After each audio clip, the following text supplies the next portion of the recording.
ముందుగా పాత్రికేయ మిత్రులందరికీ థ్యాంక్ యూ, ఇమీడియట్గా రెస్పాండ్ అయినందుకు thank you so much. So మీ సినిమాలో ఏవైతే అంశాలు హైలైట్గా నిలుస్తాయి అనుకున్నామో, అందరూ సినిమా స్టార్ట్ చేసిన దగ్గర నుంచి, రవణ్య ఫస్ట్ లుక్ రిలీజ్ చేసిన దగ్గర నుంచి అందరూ వింటేజ్ రవితేజని చూపించాలి, వింటేజ్ రవితేజ చూపించాలని చాలామంది అభిమానులు మెసేజ్ పెట్టారు. వాళ్ళందరూ హ్యాపీగా ఆనందంగా మెసేజ్ చేస్తుంటే చాలా హ్యాపీగా ఉంది. అలాగే పాటలు, Mickey J mayor careers best album అంటున్నారు.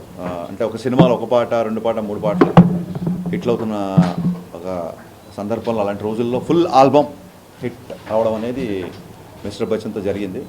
అండ్ అలాగే మా జిక్కి ఓవర్ నైట్ స్టార్ అయిపోయింది. So very happy. సినిమాలో ఏ అయితే అంశాలు అయితే మేము బాగా నచ్చుతాయి అనుకున్నామో అవే అందరికీ నచ్చడం, అందరూ విపరీతంగా ఫోన్లు మెసేజ్ చేయడం, very very happy. And thanks to mass Maharaj. చాలామంది చెప్తున్నారు మళ్ళీ ఒక ఎనర్జెటిక్ మాస్ మహారాజ్ చూసామని. అలాగే thanks to my producer Vishwaprasad గారు. నేను మీ ప్రీ రిలీజ్ ఈవెంట్లో చెప్పినట్టుగా మేము అడిగిన వాటికంటే ఎక్కువ ఇచ్చారని, అందుకే ఈ సినిమా ఇంత ఫాస్ట్గా ఫినిష్ చేసి రిలీజ్ చేయగలిగాం.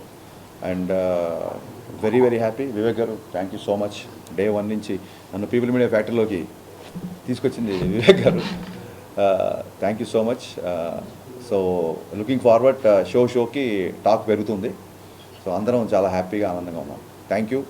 అండ్ అది ఏ పబ్లిసిటీ అయినా అవ్వచ్చు, మీడియా మిత్రుల ద్వారా కూడా సినిమాకి చాలా మంచి బజ్ వచ్చింది ప్రీ రిలీజు. సో మీ అందరికీ మనస్ఫూర్తిగా కృతజ్ఞతలు.